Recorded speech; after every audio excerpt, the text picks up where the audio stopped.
हाँ, तो आज का टॉपिक है मेरा डिपॉजिटरीज के बारे में, जो हमारी इलेक्ट्रॉनिक फॉर्म में शेयर्स को मैनेज करके रखती है, मेंटेन करके रखती है। तो ये आपने सुना होगा कई बार, दो डिपॉजिटरी है हमारी, एनएसडीएल और सीडीएसएल। आपने सुना होगा कई बार लोगों के मुंह से नाम, एनएसडीएल है, सीडीएसएल है।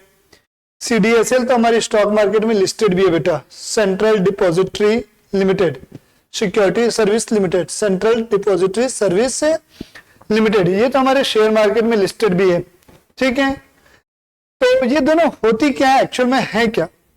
अगर आप बात करें बिफोर 1996, कब की बात बोल रहा हूं मैं, ज्यादा दूर नहीं जा रहा हूं, बिफोर 1996 से पहले जो भी ट्रेडिंग होती थी, मैंने बताया था अपनी फिजिकल फॉर्म में होती थी, किसी भी प्रकार का कोई इलेक्ट्रॉनिक ट्रांजैक्शन नहीं किया जाता था।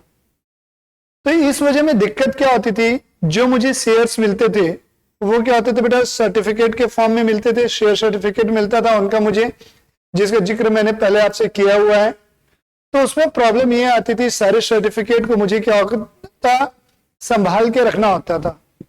अगर मान लो वो सर्टिफिकेट गुम हो गए या किसी अन्य प्रकार से बेटा डिस्ट्रॉय हो गए, फट गए, चोरी हो गए, आग लग गई, या किसी प्रकार से वो डिपॉजिट से क्या होते थे बेटा, मेरे शेयर सर्टिफिकेट डिस्ट्रॉय हो गए या गुम हो गए, तो काफी दिक्कतें आती थी और ये सब में टाइम भी काफी लगता था।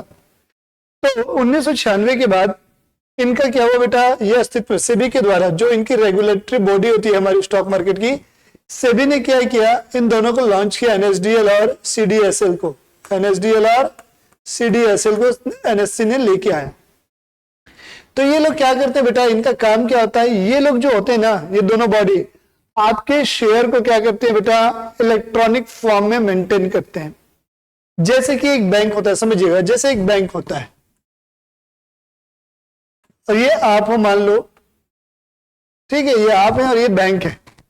तो आपके पास जो भी कैश है उसे आप कहां रखते हैं बेटा, बैंक में रखते हो। तो बैंक उन पैसों का कौन हो जाता है बेटा, कस्टोडियन हो जाता है। तो बैंक के पास शेयर है, सॉरी, बैंक के पास आपके पैसे, आपको पैसे निकालने तो वो सीधा सीधा आपकी एंट्री में मेंटेन है वहां कि आपके खाते में इतने रुपए पड़े हुए हैं। तो वैसे ही जब आप शेयर बाय और सेल करते हैं तो ये पूरा उनका रिकॉर्ड मेंटेन करता है। आपको घर में शेयर रखने की जरूरत नहीं है, ये दोनों बॉडी जो है आपके शेयर को बेटा इलेक्ट्रॉनिक फॉर्म में मैनेज करती है। तो ऐसे में क्या होता है, काम हमारा काफी हल्का हो जाता है और काम ईजी हो जाता है। न तो शेयर घूमने का डर, न तो शेयर को स्टोर करने का डर, किसी प्रकार का कोई डर भय नहीं होता। एनएसडीएल जो है बेटा एनएससी के लिए है और सीडीएसएल जो है बेटा किसके लिए बेटा, बीएससी के लिए, बॉम्बे स्टॉक एक्सचेंज। हमारे दो एक्सचेंज मैंने बताया था, इंडिया में दो एक्सचेंज होते हैं, एक एनएससी होता है और दूसरा बीएससी होता है, जिसका जिक्र मैं आगे बाद में जब आपको स्टॉक एक्सचेंज के बारे में डिटेल में पढ़ाऊंगा तो वहां मैं बताऊंगा एनएससी और बीएससी को डिटेल से। तो एनएससी किसके लिए बेटा, एनएसडीएल किसके लिए, एनएससी के लिए, सॉरी, एनएससी के लिए कौन है, एनएसडीएल है, और सीडीएसएल किसके लिए बना बेटा, बीएससी के लिए बना हुआ है। तो ये लोग के पास क्या होता है बेटा, लाखों की संख्या में डेली शेयर्स क्या होते हैं, ट्रांजैक्ट करते हैं बेटा, बेचना है, खरीदना है, सारा रिकॉर्ड इन लोग क्या करते हैं बेटा, मैनेज करके रखते हैं। ये आपके शेयर के कस्टोडियन है, ठीक है। तो इसके लिए लोग क्या कहते हैं बेटा, डिपॉजिटरी पार्टिसिपेंट रखते हैं। इनके लिए क्या होता है बेटा, डीपी बोलते हैं, जिसको हम डिपॉजिटरी पार्टिसिपेंट।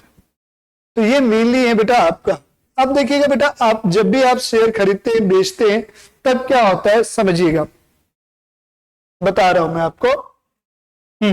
तो मैं क्या बता रहा था बेटा, जो भी आप होते हैं, हमने क्या बताया बेटा, कई लाखों की संख्या में क्या होते हैं, शेयर्स का बेटा ट्रांजेक्शन होता है डेली में।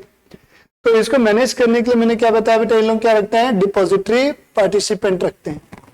ये एनएसडीएल सीडीएसएल जो होते हैं बेटा, एक स्टॉक एक्सचेंज से लिंक रहते हैं बेटा। किससे लिंक रहते हैं, स्टॉक एक्सचेंज से लिंक रहते हैं। तो सीडीएसएल जो बना बेटा अस्तित्व में आया, वो आया हमारा 1999 में, और एनएसडीएल जो आपका अस्तित्व में आया बेटा, वो आया 1996 में।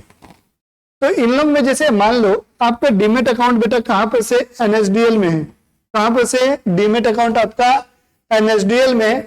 तो इसमें से शुरू के 2 नंबर जो रहेंगे आईडी के, उसमें लिखा रहेगा आईएन। आपकी आईडी के शुरू के 2 नंबर में क्या लिखा रहेगा बेटा, IN और बाकी 14 नंबर जो वहां से जनरेट होते हैं वो रहेंगे। उसी प्रकार CDSL में जो भी 16 नंबर होंगे, ये पूरा शुरू में कुछ नहीं लिखा रहेगा, इसकी पूरी 16 डिजिट की एक नंबर रहेंगे बेटा, 16 डिजिट का। तो ये है बेटा आपका CDSL और NSDL। तो उम्मीद करता हूं आपको दी गई जानकारी क्लियर होगी। अगर कोई दिक्कत लगे, कोई डाउट हो, कमेंट बॉक्स में जरूर मेंशन कीजिएगा। आपके सारे डाउट्स, सारे प्रॉब्लम्स को मैं सॉल्व जरूर करूंगा। तब तक के लिए टाटा, बाय बाय।